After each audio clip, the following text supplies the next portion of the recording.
Welcome to the Weeb Initiative. I'm your host, the Weeb. This is the show where every other week I'll be talking about anime, manga, and everything in between. This week I'll be talking about a series so close to my heart, Symphogear, or Senki Zesshou Symphogear in Japanese. So, what is it about, and why did I watch it? Why did I watch Symphogear? Symphogear is... let's start from the beginning, right? First off, disclaimers, spoiler alert, I'll be talking about all the seasons. There are 5 seasons, 12/13 episodes each. I'll be recording these in parts, so I just finished the first season again, and I already have to record at the very least the first season, because I will eventually forget it, and I will take like 5 days to watch the whole thing. So anyways, I it's better to record now. So if there is a difference in recording sound, just know that my setup for recording is not fixed. So that's the first disclaimer. Second disclaimer, I'll be talking about most, if not all, of the story, and I'll be talking about for each season. And the first season in specific has, from what I can remember, the biggest twist in the whole series, because if you don't know the twist, the villain kind of becomes a surprise, more or less. Anyways, outside from that, regular stuff, spoiler alert, you've been warned more than one time now. And well, let's get started, right? So why did we watch Symphogear? Symphogear is, what can I say, man? It's one anime that really tells you that when they invest in anime music, you can get out with some great product. For me, at the very least, Symphogear is a story, to me, is a story of taking something so simple and turning it into something else. I don't know if they planned to do the 5 seasons when they first started the anime, but I can say that after 5 seasons, I started really liking it. I remember when I first watched it, when it was airing originally, I was really lukewarm towards the series in general. So the first 4 seasons were more or less 6 out of 10, pretty average, competent things, passable and all. When the 5th season hit, oh boy, everything came down so fast. The 5th season is awesome. I'll just get out of the gate. 5th season is strong. Really, they went all out with all they could. I'll get to the 5th season eventually, but the 5th season is awesome. And the first season is a really competent mahou shoujo anime. Let's get started before I get sidetracked more. So first off, the stats, right? Talking about the first season specifically, so Symphogear, again, Senki Zesshou Symphogear. It was originally aired from January 2012 to March 2012. It has 13 episodes. It says 13 episodes, but it's actually 12 because the last episode is a special of 1 hour. So I counted it as 12, 13, you know what I'm saying. From the Wikipedia page, the studio responsible is a 3-way collaboration from Satellite, Encourage Films, and Studio Pastoral for one of the episodes, from what is written in the Wikipedia page. So that's basically it. The opening is done by Nana Mizuki. She does almost the most memorable of the opening. So the first one, I think it's the 3rd or the 4th one, and the 5th one, which is an actual song, like a real actual song. And she also does she voices one of the characters, the main characters, Tsubasa. So let's get to the story. I will not get really into the voice actresses or voice actors in general, because they are actual singers, so I'll link to the Symphogear wiki anyways in the description of the episode, so you guys can research for yourselves. But simple to say, they got a lot of singers to actually do this mahou shoujo anime about singing, and that's awesome. That's really investment to an anime. It's something that I really like. You can see they didn't spare anything for the production and the making of this one. So let's get to it. So what's the story? The story begins, and just a bit of world building. It is some kind of future, our time, but some kind of future where apparently the EU just went bankrupt altogether. And when we talk about governments, it's just US and Japan, and everything outside of those two is kind of no man's land. They talk about terrorism, human trafficking. It is somewhat of a light-hearted anime, although it touches in some heavy stuff. The first season specifically shows a lot of heavy stuff. Anyways, so what's the story about?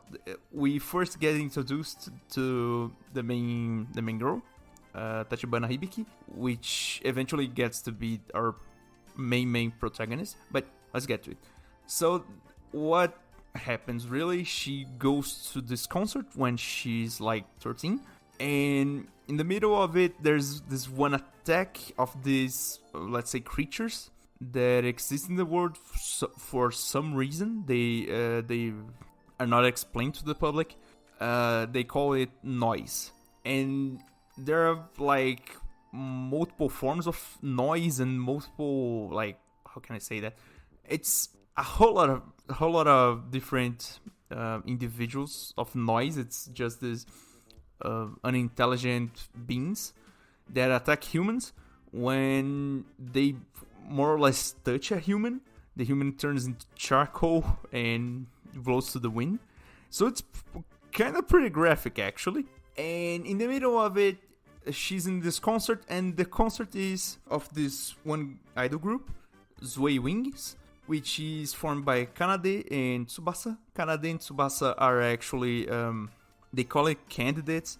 They are Symphogear users.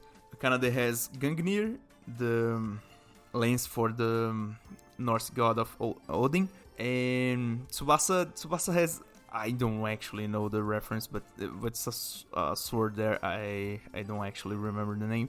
Matter of fact, right? Kanade has Gungnir, Tsubasa has the sword. And in the middle of trying to defeat all the noise, because it's a huge attack and a lot of mobs appear, the Kanade eventually tries to save Hibiki, but in the middle of defending her, she gets her armor shattered, and the debris hits Hibiki, and more or less one hits her to the ground.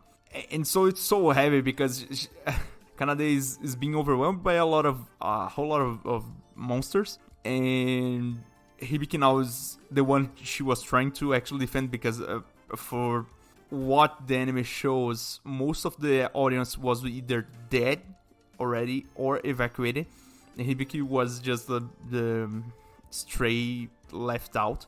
And in the middle of defending her, Kanade gets downed also.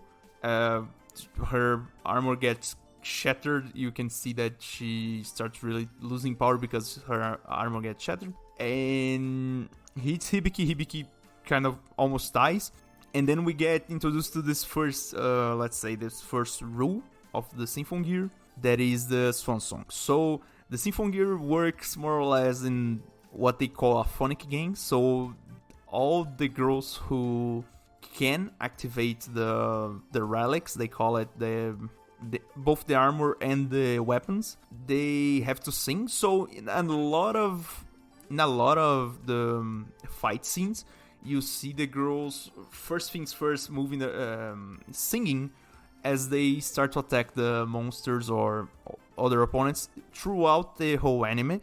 This can be a letdown, a turn off, kind of a bummer, really. It takes a bit of the hype at the very least, in my opinion. But it's something that I just grew accustomed to, so eventually I just didn't mind. But I remember the first time, it was always this little detail that really picked me the wrong way. Anyways, so with Hibiki almost dead and Kanade introducing this thing about the swan song, that's the first, let's say, the huge rule about the Symphogear in the whole series, is that the swan song is a thing they do, that they start this one song that's basically the self-destruct button that is super overpowered as in output, so they can actually kill a whole lot of things. As they say in the anime, they release a whole lot of more energy than the armor and the weapons can handle, but they also die in the process because the strain in the body gets too much for the user. And Kanade uses it to basically clear out the whole now empty stadium just for the monsters, right? And Hibiki's almost dead, and in the middle of that, Tsubasa also sees Kanade doing that.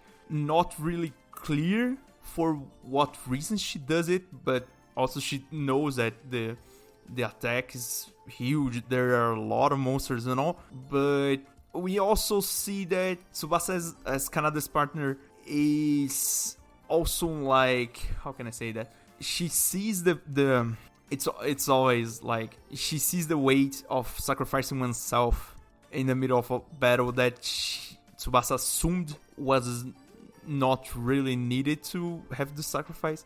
More or less, Tsubasa assumed that there was no audience to save, really, just noise to kill. So she didn't see the reason for why Kanade would use the swan song in that situation. And the next scene, basically Kanade dies and Hibiki closes her eyes and just passes out. The next scene, we see that Hibiki, it's been 2 years since the accident, and Hibiki enters this boarding school, and more or less, she enters this boarding school with chorus and all this. It's an all-girls school, so it's, I would say, a pretty normal mahou shoujo setting for the most part. Also, another disclaimer now that I remember, the anime has a whole lot of Yuri bait, so it never really shows anything happening, but the ships are there. The ships are there for a reason. The ships are more or less used towards the end of the series. Not the first season. The first season has nothing really happening, but you see as the seasons go that it escalates fairly quickly, more or less. Anyways, so we get introduced again to Hibiki. Now Hibiki, after the accident, she is this cheerful, because we never really get introduced to her before, and neither to Tsubasa, but we get to see them with the after effects of the accident, so much so that they cite the accident as a turning point on their lives multiple times in the series. So Hibiki, after the accident, she becomes this kind to a fault, altruist first girl. She saves from animals to people. She always tries to help anyone. She becomes more or less your general shonen anime protagonist, more or less, in a good way. And she's shown to always try to help someone, and always not to avoid conflict, but always communicate with people. So much so that she gets late to school because she saved a cat or helped someone in the class or something like that. And that's the base of her personality. She really wants to help people, even if it will cost something for her. She puts others in front of herself in a good way. And from that point on, we get also introduced to her, between quotes, okay, air quotes, love interest, that is Kohinata Miku. I think that's right. Anyways, the thing is, right, Kohinata Miku, that's right. The thing is, she's this, I will not say opposite to Hibiki, but Miku is this really kind of shy person, kind of not only shy really, but she's more of she admires Hibiki in a lot of ways, and she wants to do what Hibiki does in a way of helping people and going out there and doing stuff, but also she sees herself as not doing that because she has this introvert more of personality, more or less, and she is for the most part the main partner for the protagonist, that is Hibiki. So much so that when Hibiki needs it, the one voice to get her heart is Miku. Almost always it is Miku, and also Miku becomes way more important towards the end of the series, but that's a huge spoiler. Anyways, so after these two, we get introduced also to and just as a heads up, right? So we get introduced to Hibiki, to Miku, and we get introduced to the first situation that Hibiki really puts herself later than someone else. There is this noise attack near the school, and for whatever reason there is this one girl left in the street when the noise are coming to get the humans, and Hibiki just grabs the girl and tries to run away with her. And there's this whole montage of Hibiki and the girl running away, and Hibiki has no way to fight back. At that point, it has absolutely no way to fight back. She just runs and runs and runs. And every time she falls, she remembers that Kanade said to her when she was defending her, "Don't give up on life. You have to continue living."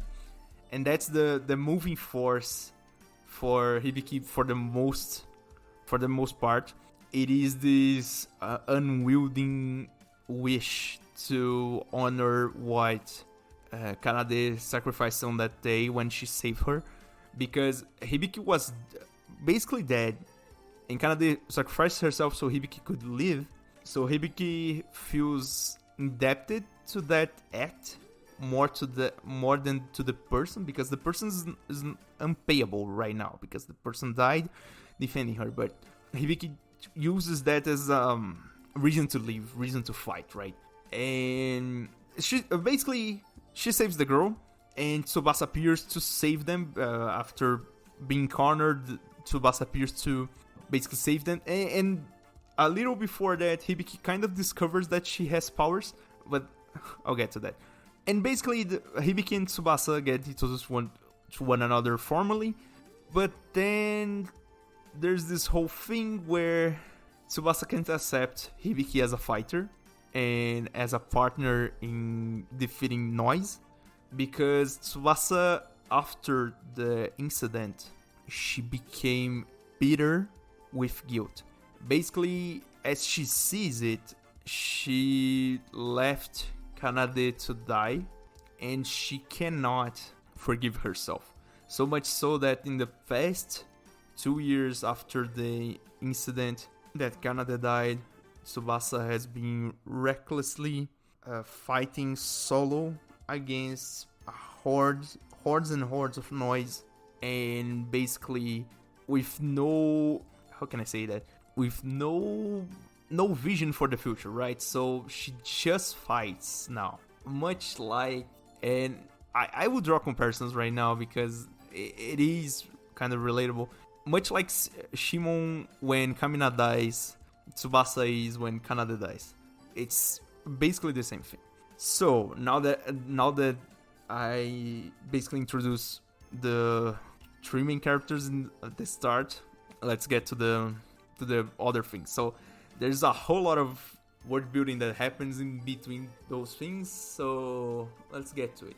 So after Tsubasa saves Hibiki and the girl, she takes Hibiki to the they call it the special division against disasters, something like that, and we get introduced to a whole lot of support characters that will stick with us along the series. So we get introduced to Genjiro, I hope I'm saying his name right. Can you tell I'm looking at the Wikipedia page? Kazanari Genjiro, that, as a side note, is Tsubasa's uncle. Anyways, he's the commander of the division. He's the... Just as a heads up, right? He has this whole philosophical paternal figure, Sitch, to himself. And also, he's basically a JoJo character implanted in the middle of this whole anime. Why do I say that? It's because, for whatever reason, he has superpowers that they're not explained. He can kind of stop noise without dying, kinda. And he can stop the Symphogear from fighting just by sheer force of will. The guy is just a JoJo character implanted. That's unimportant. He's one of the main plot driven characters. He moves some sticks. He gets the orders, and eventually he gets to this part where he trains basically all the girls, but mainly Hibiki, and he's overall the main supporting character of the whole thing. We get introduced also to Ogawa Shinji, that is this one of the secret agent / the manager for Tsubasa, because returning to the whole thing, right? Tsubasa and Kanade were idol group, both of them, so idol duo, whatever. And after Kanade died, Tsubasa went into a solo career.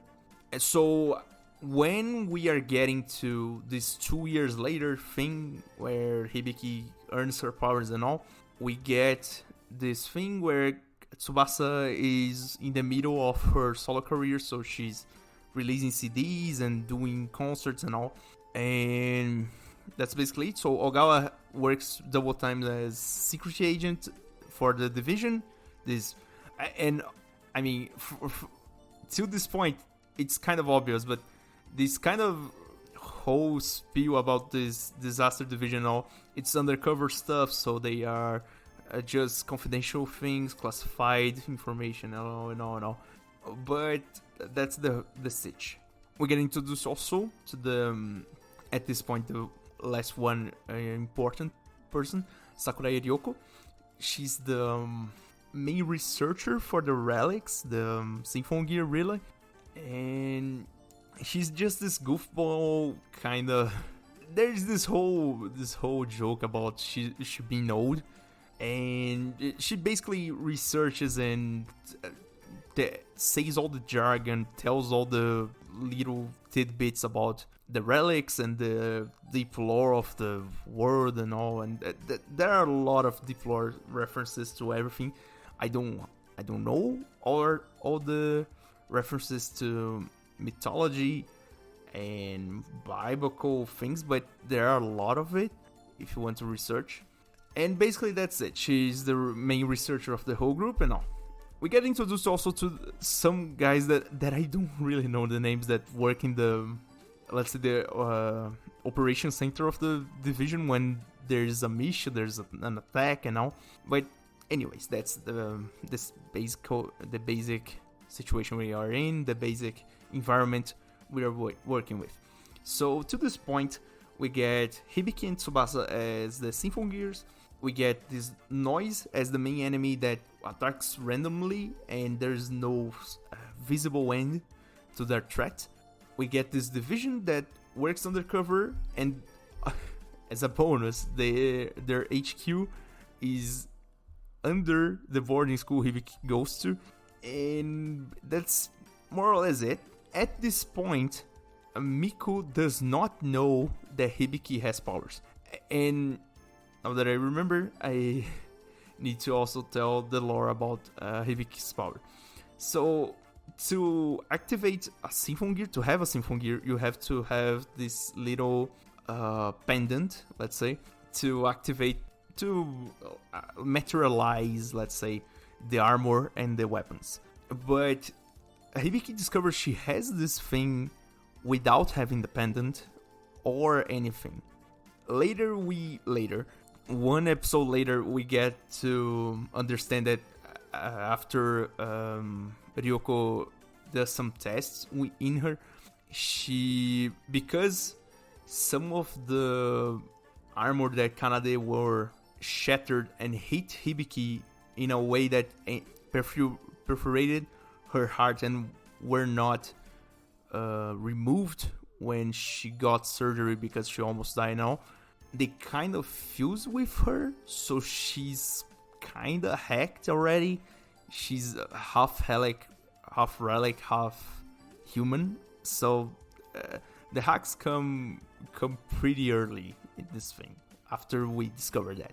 And basically, Hibiki does not need a pendant, although I'm quite certain eventually they introduce a pendant for whatever reason. I don't remember actually, but I'll get to that when I get to the later seasons. Anyways, the thing is, Hibiki has hacks already, and for the foreseeable future, we got that.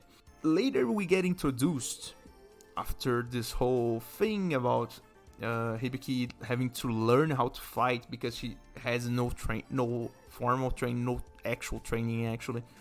For fighting, she cannot materialize a weapon, she just have the armor, and basically she just stumbles around the battlefield, actually not really being effective. We get this whole part about Hibiki having to hide from Miku, that is her roommate and love interest in air quotes, that she has superpowers. So there is this whole passive-aggressive kind of conflict between them, that Miku knows that something's wrong. It's apparent, obviously. And Hibiki has this inbuilt guilt about hiding something from Miku. Eventually, this kind of get resolved, but it's safe to say we eventually get introduced to the first, let's say, nameable villain, let's say, that is Yukine Chris. That is the, let's say, the third Symphogear. Because, and this is a bit of deep lore. In the midst of the accident when Kanade died, there was this one relic that got stolen. I cannot pronounce the name. It's some kind of armor. I cannot pronounce this name. And the thing is, the armor was stolen and all, and 2 years later, wow, there is this one girl wearing the armor. What could it be? And so the whole thing gets around to Tsubasa still not accepting Hibiki as a partner and having to fight this one girl with really good basically a Symphogear, right? So Tsubasa gets basically wrecked to save Hibiki. Hibiki gets really guilty about it and goes to the commander to get training. It's funny because the first part of the training is watching Kung Fu movies, so the first frame is them imitating Bruce Lee. It's kind of funny. It's pretty funny actually. And long story short, right, there are recurring noise attacks because we later learned that Chris can actually summon noise with one of the relics she has. That is the cane of, I don't remember the name. I don't actually remember the name of most of the relics because goddamn man, some of these things are in Latin and some of these things are just this Old Norse. So sorry, I just cannot. Basically the whole thing revolves around the fact that Chris, for whatever reason, is attacking with noise the city or the Division HQ or a whole lot of stuff. And there is this whole behind the curtain kind of thing where they have to move some relic to another site because the relic is just it's an object of power. It's something they could use to save the world and all. It's super powerful. Nobody can actually use it yet, and for one reason or another, Chris appears and tries to steal it. In the midst of trying to steal it, Hibiki, that is alone because Tsubasa is at the hospital recovering after trying to use the song on Chris. Hibiki alone kind of awakens this relic that is Durandal, and she basically uses it for one swing. Durandal, if no one knows, it's one of the swords from Arthurian legend. She swings it one time to kind of hit Chris and then passes out because the power is too much. From that point on, we get this whole thing about Durandal being kind of lost. The operation to move it being cancelled. Durandal is not actually lost, but it's unusable, let's say, because it's awakened, but nobody can actually touch it because there's too much power and all. Long story short, there is, and this is a spoiler, right? This is the main spoiler of the first season. The guys in the division start to get this impression that is information leaking somewhere, somehow, because whenever they try to move something, do something, either the government orders them to, or they are trying to advance in finding both Chris, the armor that was stolen, and the relic they found that can summon noise. Every time they get interrupted for one reason or another. And then we get some, like, the normal foreshadowing. When there's this close-up with the squinty eyes, you know that there's something. I'll say like that. I could not, by watching it, I could not get what they saw. The foreshadowing was there, yes, but the twist was not clear. Who was the mole in the middle of the division was not clear. But that's unimportant. I'll get to that. So, what happens after that? Tsubasa eventually gets back on her feet. Miku and Hibiki get into kind of a fight, and it ends up being that Hibiki ends up having to save Miku because Miku tried to save someone, got cornered into a place somewhere, and Hibiki had to go there and fight the noise that was chasing them, and actually told Miku, like, yes, I have powers, I have this whole situation behind me, I have a government organization that I need to keep quiet about, I have to keep quiet about my powers and the whole thing. And eventually they make up and all. It's kind of wholesome, but you know that nothing will really shake that, because first things first, Miku is the main love interest of the main character, that's Hibiki, and because there are 4 other seasons, what would it be without Miku? I'm getting ahead of myself. So after that, we get this part where, for whatever reason, whoever is, let's say, controlling Chris gets, and that person that is controlling Chris, more or less, is the same person that's leaking the information, is the same person that has the master plan behind it all.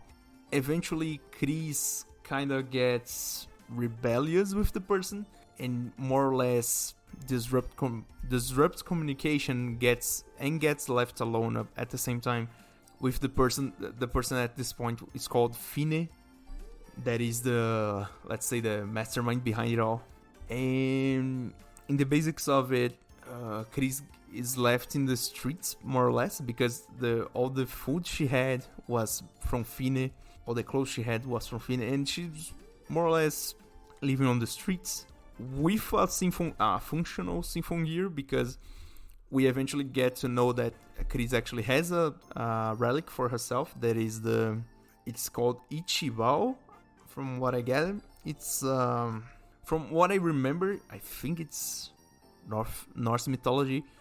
It is a bow, but in the anime it's represented as a crossbow.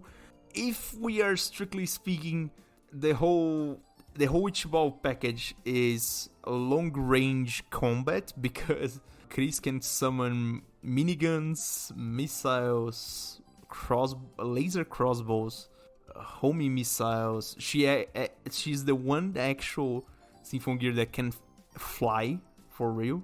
And eventually she gets also rail cannons, but that's besides the point. So what happens after that? So in the midst of this thing where Chris is left on the street after Miku and Hibiki kind of made up and Tsubasa is back in action, every time there is a noise attack, Hibiki and Chris get kind of involved, and every time Hibiki tries to communicate with Chris, tries to reason with her, tries to bring her to their side. And always we see that Chris is this really opposing, rebellious kind of personality, and she really opposes being friends with anyone.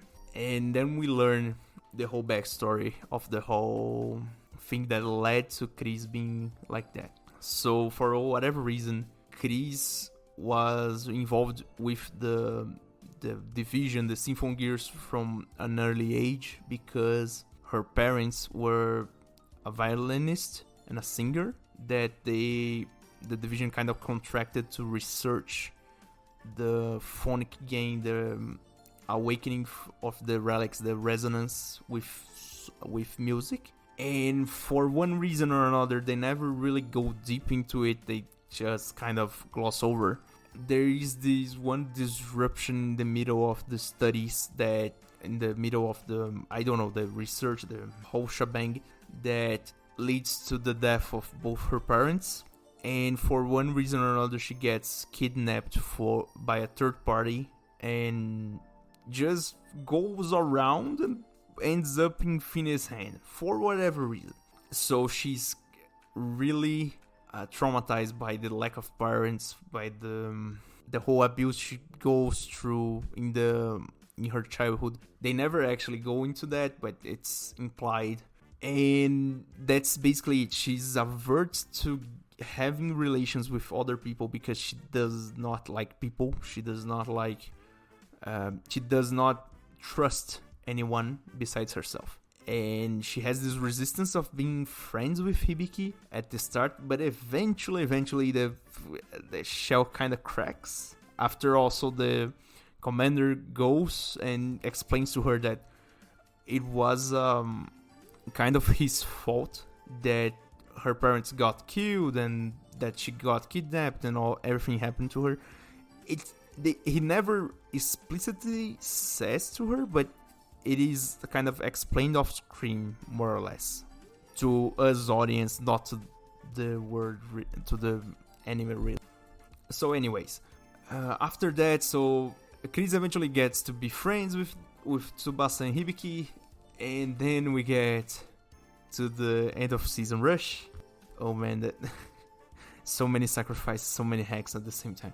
So first thing that happens, turns out that actually Ryoko was Fine from the get-go. She used Hibiki as a research project to infuse a person with a relic, because Hibiki already has the bits of the original Gangnir in her, so she can activate Gangnir from inside. And she basically uses Chris to kind of distract the division into doing other things, while she gather materials to activate this whole master plan. And the lore in the first season is really shallow, because and I cannot say for certain, I will never be able to say if they decided to add the lore later or if they started it before they even started the whole anime series. But basically, the Phineas plan is to destroy the moon using a super railgun that is installed in the division's HQ under the school, because apparently the moon is the source of the curse of Balal that prevents humans from communicating in a single language and being able to understand each other. That's a mouthful. Let's rephrase it slowly. So basically, the the pretext of the whole conflict of the anime is that humans can't understand each other because we have different languages, and this eventually leads to conflicts and war. The idea is that if we had a single language and could understand each other in a perfect world, we would be able to resolve things by communication and not war. Basically, if we could, and that's because there is this one curse that is placed on humans that prevents us to unifying our languages. So by destroying the source of the curse, people would understand each other and stop war. That's the whole pretext of the whole thing. Whether you like it or not, that's not to me to decide. It is a lore dump at the end of the anime. It's okay. So the idea is that Fine eventually explains also why she's Ryoko and Fine at the same time. Basically, Ryoko at some point while researching Symphogear and the relics was exposed to this soul of a priestess of a node civilization, the civilization that was first afflicted by the curse of Balao that prevents people from understanding each other. She's the soul of a priestess of this first civilization that was afflicted with the curse, and she kind of grows inside of Ryoko's body, and eventually Ryoko's conscience dies, and Fine is the only one left. So she says that for the last 12 years, Fine was Ryoko undercover, basically. And at this point in time, she has fused with both the armor and the cane that Chris had, so she can summon noise at will, and she has all the powers of the armor that includes regeneration and some. It's kind of a whip. It's, if you ever played Soul Calibur, it's more or less Ivy sword but longer. That's the best explanation I can give. If you don't know what I'm talking about, search Ivy Soul Calibur. You get what I'm saying. So what happens in the end? Basically, there's this whole bunch of noise that's summoned into the city. Everything's destroyed more or less, and basically Fine baits out all Tsubasa, Hibiki, and Chris to the Tokyo Tower that's far from the school with a lot of noise. She baits out them and then attacks the school, really, to let's say to emerge the massive railgun from underneath the school to point to the moon. And then we get to the part where the hacks start. There's this whole big fight between the tree and Fine, and eventually Fine actually turns on the railgun, but as it fires, Chris uses her swan song to stop, or at the very least to take the railgun out of its main course and just scrape the moon. The idea that they have is that destroying the moon will more or less disrupt the rest of the ecosystem of the world, which is actually a logical thing, right? But what can you say? The one wanting to destroy the moon has, at the very least, more than 5,000 years of history. It's prehistoric from what they say in the anime. So basically, it's all a mess. It's all a mess. But they try to avert the destruction of the moon. That's the main thing. Given that Chris uses her song and just the shot scrapes the moon and breaks just a piece of it. It's a huge piece, but it's just a piece, not the whole moon. Next up, and actual detail, Chris does not inflict any damage in the railgun itself. It just takes the railgun out of its main course for the first shot. So there's more fight after Chris kind of falls out and dies. Tsubasa notices that the railgun will shoot again, and in the midst of it, Fine kind of does some black magic or something like that to make Hibiki go berserk because of the fusion with the relic inside her heart. And Tsubasa first stuns Hibiki, uses her song to destroy the railgun. Wow. Right? So there's 2 swan songs in the last episode, so already. So oh boy, how will this anime even continue after this? Anyways, after that, there's this whole touching segment that Hibiki just get after she goes berserk and notices that both Chris and Tsubasa died. She just falls to the ground like soulless, right? And at this point, the girls from the school are watching them. So the guys from the division and the girls from the school are together in a shelter and watching the fight. And Miku, as Miku does, because Miku is the main love interest in air quotes, and also the one that comes in the clutch in the moments that we need her. She just gets the idea, let's sing the anthem of the school that Hibiki mentions in one of the earlier episodes, that is her calming song basically. And when they start singing, there's this they kind of sprinkle these particles in the animation, right? That is the phonic gang kind of entering Hibiki. And not only Hibiki, right? So Hibiki is trashed at this point. Fine is basically immortal. The railgun is basically destroyed. And Fine is just like taking her anger out in Hibiki's body. But then the phonic gang just comes out and revives both Chris and Tsubasa. And Hibiki just gets like super hype to fight. So it's now or never, right?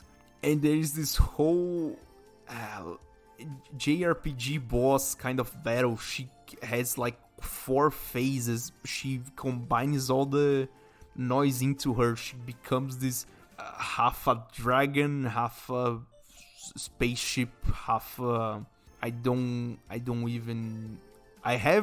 have no comparison to it. It seems like something you would find in Dark Souls. That's the best thing I can say about that. And there's this whole fight, all the fight, blasting music. The songs are incredible. All the songs are incredible for the most part in the first season. There are the songs that are less incredible. There are the songs that are really incredible. The songs that are hype, that really gives that energy. God damn it, it's been 1 hour already. Whatever. The point is, it is less boss kind of battle. It is now or never. It is a huge battle. And they have this, they kind of unlock a new mode, more or less. They never really give names to the modes for the most part, but they all get this like version of their armor with wings and full white, and they get like infinite power, and it's a pretty good battle. It's fairly good animation for the most part. It's just good. They eventually defeat her, but they get her out, so she does not die. And in being that she does not die, at the very last second, she tries again. She uses the last of her power to like spin the whip from the earth to the piece of the moon she shot off basically, and drag the whole thing to the earth. So basically that's a huge meteor coming to earth now. And what would you know, she kind of disintegrates. Hibiki goes to the stratosphere together with Tsubasa and Chris and get the Swan Song out again, because at this point there were like 3 or 4 uses of Swan Songs between them and nobody died. So at this point, what would you do except use the song again, right? If you didn't die once, you probably won't die twice, am I right? And at this point, they get the job done. But it comes out that they died. They actually died this time. Except when you watch the after credits scene, so they kind of have like, I don't know, 1 month of not appearing anywhere. Not even Miku would know that. And at this point, Miku knows about everything about the division and all. But this is the one thing that Miku does not know. And the moment when they return to the Earth, it is really touching. I will not lie, I almost cried a whole lot of times in this anime. Me explaining is not even near the experience of watching it. This anime is really good. It's really, really good. But anyways, about my opinion. The anime is just good. The story is pretty, I would not say run-of-the-mill. It's run-of-the-mill, actually. It's pretty run-of-the-mill mahou shoujo kind of stuff. Random girl gets random power for random reason and fight the bad guys for whatever reason. And that's okay by me. I'm a fan, actually. I don't mind that. It's passable. For me, it's a 7 out of 10. Some people will say it's a 5. Some people may say it's worse than a 5 because it's not really the best mahou shoujo ever. And I can get that. It's plausible. It's plausible. Animation, they use a deliberate amount of 3D animation in parts that to me fit. They don't use 3D animation more than they need to. The fights are animated in 2D. The most of the action scenes, even if not fights, are animated in 2D. The parts that are animated in 3D are well done and fairly, let's say, it's well placed.